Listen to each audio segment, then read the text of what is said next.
Select అవడానికి కారణం ఈసారి అక్కడ ఉండు లేదు. ఆయన వేరే దేశం వెళ్ళిపోయాడు. ఆయన పని మీదనే కంపెనీ పంపించింది. అమ్మ దేవా, నేను బాగా బాధపడ్డా. ఇప్పుడు మనం కూడా అనుకుంటాం కదా, అప్పుడప్పుడు మనుషులను నమ్ముకుంటానికన్నా రాజులను నమ్ముతానికన్నా దేవుని నమ్ముకుంటే అయిపోతుంది కదా అని అప్పుడు దేవుని మీద నమ్మకం కొద్దీ నేను సెలెక్ట్ చేయలేదు. పోతే అప్పుడు ఒక రూపాయి కూడా మేము పెట్టలేదు. పరిచిత డబ్బులు ఉన్నాయి కానీ ఒక రూపాయి కూడా మేము పెట్టలేదు. అది దేవుని సిద్ధ ప్రకారంగా మాకు పని దొరికింది. మా పిల్లలు వచ్చిన 4 పిల్లలు ఆడపిల్లలని కూడా మేము బాధపడలేదు. అని ఏదో విధానంగా పోషించాడు. భూమి ఇచ్చాడు, ఇల్లు ఇచ్చాడు, పిల్లలు ఇచ్చాడు, అన్నీ ఇచ్చాడు మంచిగా అనుకూలంగా.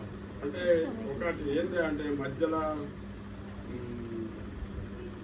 వైపు దెబ్బతింటున్నా మాకు ఏటు తోయతగుంటా అట్లా నడిచినప్పుడు ఆయన కన్నా కొడుకు లెక్కనే కానీ అన్నీ నడిపించాడు. అందరికి పెళ్ళిళ్ళు చేసాడు.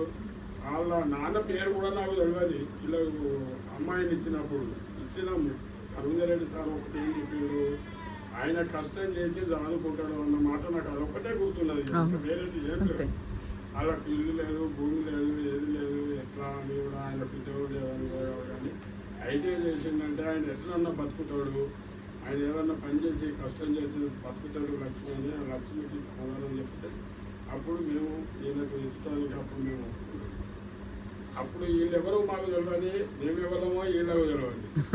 ఈ మధ్యలో వీళ్ళు సత్యనారాయణ ఏమైతే అది రవీంద్రెడ్డి అయితే మా దగ్గరనే ఉన్నాడు, మాకే తెలుసు.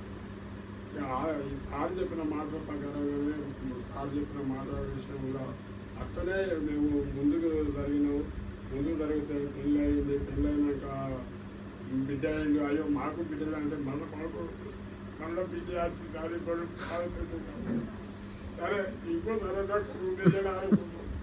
కొడుకునిచ్చాడు. కానీ ఆమె ఉండలేదు అన్నది ఒకటే నాకు బాధ.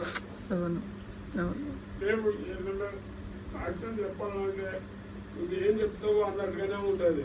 మాకు ఇవన్నీ ఇచ్చిండు అని చెప్పింది ఏది రాదు. నీకు అసలు భార్య లేదు, మరి భార్యని ఇచ్చిన వాళ్ళు మరి మంచి శ్రేష్టమైన భార్యని ఇస్తే అది శ్రేష్టమైన బంగారం కన్నా ముఖ్యం కన్నా మంచిదని అంటారు.